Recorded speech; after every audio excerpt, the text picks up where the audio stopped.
Paratë nuk blejnë lumturinë. Këtë e pranon edhe njeriu më i pasur në botë. Njeriu më i pasur në botë, Elon Musk, pajtohet me vërejtjen se paratë nuk mund të blejnë lumturinë.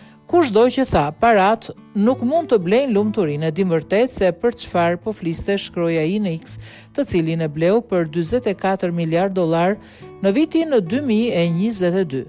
Një deklaratë provokuese apo një shenjë e pakënaqësisë vërtet, pyet veten agent France Press. Pasuria e tij i lejon atij të ndjekë ëndrrën e tij për kolonizimin e Marsit dhe të mbështesë presidentin e Shteteve të Bashkuara të Amerikës Donald Trump. Mesazhi, i shoqëruar nga një emoi me fytyrë të zhgënjur, kishte marrë më shumë se 64 milion shikime deri në mesditën e djeshme. Komentet nën postim varionin nga keqardhja në tallje, me disa që e këshillonin Elon Musk të drejtojë te feja ose bamirësia. Elon Musk vlerësohet të ketë një pasuri prej 668 miliard dollarësh.